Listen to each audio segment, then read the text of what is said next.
I'm going to go over all of the changes that I made to the Mini's interior. With the dash all buttoned up, I decided I was going to try my hand at some upholstery. Most of the pictures and videos that you're going to see were filmed a couple of years ago. I actually did most of this work before I even touched the 1950 Buick's interior. I wanted to try it out on this before I started on the Buick. I've never done this much sewing at one time. I've always had exposure to sewing throughout my life. My mom always used to sew. I had home ec class when I was a kid. I don't even know if that's a thing anymore.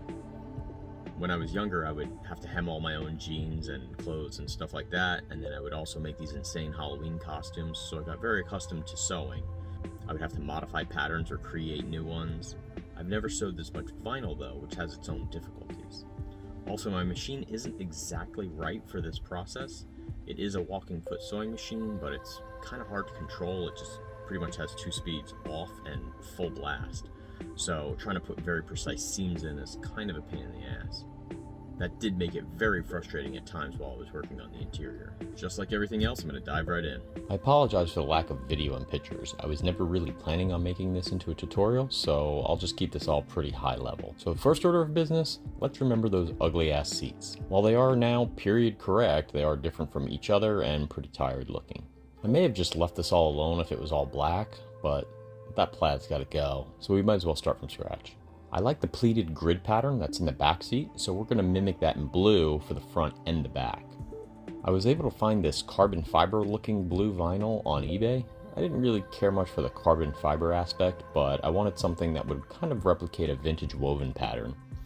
So this happened to work, plus it had a slight metallic to it and was pretty close in color to the outside paintwork.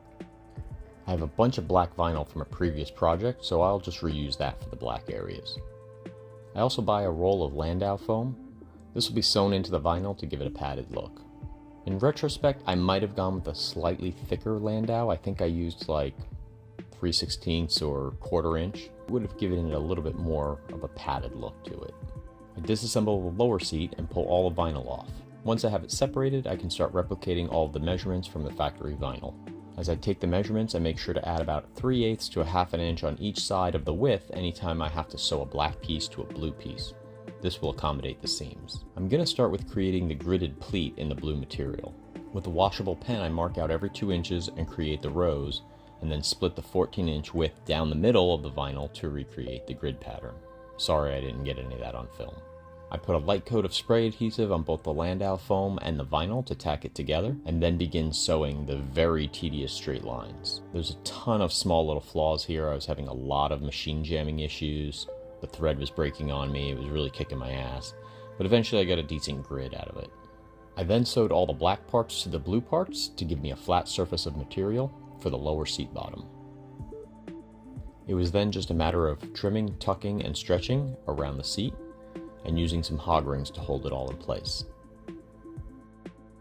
There were a few bumps and wrinkles in it when I was all done, but luckily those worked themselves out as the seat wore in.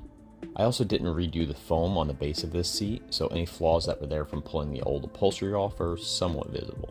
A quick test fit back in the car, and then I'm off to the upper portion of the back seat. This is the same process. I whip out a couple of the blue grid patterns, sew that to the black, hog rings, spray glue, and wrap it around. Again, most of these wrinkles have worked their way out of the finished project, but when I got to this point, I was a little concerned. But there was really no time to worry, so just kept moving forward. I put the upper seat back in the car, mostly just to make sure that the blue lined up, and then we're on to the front seats. I start off by removing all the hog rings. I pull all the hardware out of the seat and off the sides, and then pull the old seat covering off. I also decide to cut and install some new seat bolsters out of some dense foam I had laying around. If you've ever driven a Mini for a little while, you know how brutal it can be on your back, so this should help give a little bit more comfortable support for your lower back. Now it's back to measuring the sections that make up the old seat and transferring those measurements to the new vinyl. I sew up some more blue grids and start sewing everything together. Then I reassemble the seat on the frame.